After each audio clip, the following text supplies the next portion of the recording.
Marcelino Ferdinand berpeluang segera menjalani debutnya di Eropa setelah resmi dikontrak KMSK Deinze, klub asal Belgia dengan durasi 1,5 tahun. Pencinta sepak bola tanah air berharap KMSK Deinze kali ini sungguh-sungguh memanfaatkan dan mengoptimalkan skill dan kemampuan sepak bola Marcelino. Tentu dengan memberi kesempatan bermain yang sebanyak-banyaknya. Kalimat memanfaatkan dan mengoptimalkan skill sepak bola Marcelina memang perlu ditekankan kepada klub barunya. Hal ini bukan tanpa alasan. Pencinta sepak bola tanah air saat ini telah menyadari betapa fanatisme mereka sering dimanfaatkan klub-klub asing dengan tujuan mendongkrak fanbase atau follower sebuah klub sepak bola. Memang menjadi fenomena, setiap kali klub asing mengontrak pemain Indonesia, maka dipastikan akun resmi klub tersebut mengalami lonjakan follower dengan sangat signifikan. Kita tentu masih ingat ketika Egy Maulana Fikri dikontrak Lechia Gdańsk 3 tahun lalu, klub asal Polandia itu awalnya dianggap jeli. Kabar tersebut membuat masyarakat Indonesia euforia dan secara masih memberi dampak signifikan bagi klub dalam waktu singkat. Bayangkan saja, akun Lechia yang kala itu hanya memiliki 32.000 followers, melonjak drastis berkali-kali lipat menjadi 205.000 follower, atau naik 662%. Fenomena ini seolah menjadi titik awal klub-klub Eropa maupun Asia mulai keranjingan menawarkan kontrak profesional kepada para pemain Indonesia. Klub asing paham betul bagaimana cara mengeksploitasi masyarakat Indonesia untuk kepentingan bisnis. Mereka sadar, fanatisme rakyat Indonesia terhadap kemajuan sepak bola tanah air begitu tinggi. Tak ayal, nama-nama lain segera menyusul Egy. Sebut saja Asnawi Mangkualam, dikontrak klub asal Korea Ansan Greeners dan kini merumput bersama Jeonnam Dragons. Begitu pula striker masa depan Bagus Kavi dikontrak Jong Utrecht, klub asal Belanda. Namun Bagus telah hijrah dan saat ini bergabung dengan klub Yunani Asteras Tripolis FC. Nama lainnya, Brilian Aldama dikontrak NK Pomorak 1921 Kroasia. Khairul Imam Zakiri dikontrak CP Villarrobledo, Spanyol, serta banyak nama lainnya.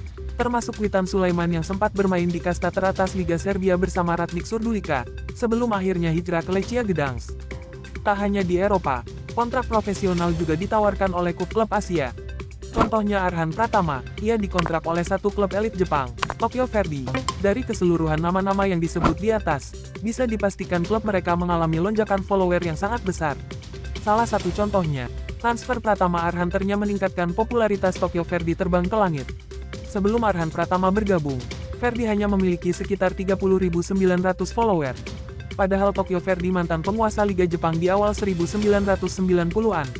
Hanya 2 hari pasca pengumuman bergabungnya Arhan Pratama, follower Verdy melesat menjadi 289.000 atau meningkat 800%. Tahukah Anda, lonjakan follower itu memberi dampak signifikan bagi klub, yakni popularitas dan keuntungan finansial, minimal dari penjualan jersey. Untung tak dapat diraih, malang tak dapat ditolak. Peribahasa ini justru sangat identik dengan situasi yang dialami oleh para pesepak bola Indonesia yang merumput di luar negeri. Egy CS ternyata digunakan hanya sebatas mendongkrak akun sosial media klub. Menit bermain yang ditunggu-tunggu sangat minim diberikan, bahkan seringkali hanya menjavi penonton di pinggir lapangan. Namun yang kemudian disadari oleh klub adalah fakta fanatisme rakyat Indonesia ternyata bukan kepada klub, melainkan sosok pemain. Karena alasan itu pula, seringkali klub yang ditinggal pergi pesepak bola Indonesia, serta merta klub tersebut diabaikan masyarakat kita. Mereka secara masif unfollow akun sosial media klub.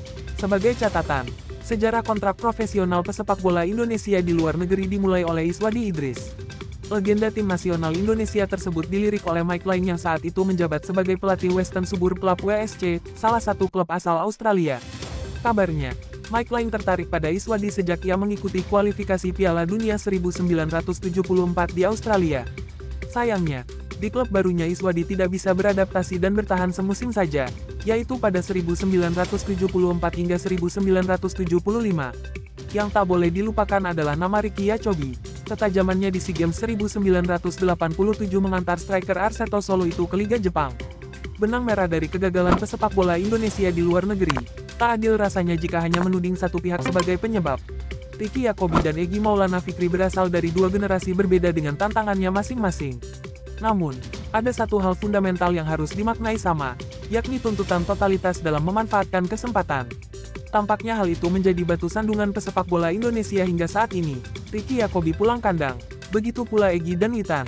Semoga Marcelino dan nama-nama lainnya memiliki perjalanan sepak bola lebih baik yang akan dikisahkan dalam waktu dekat atau masa yang akan datang.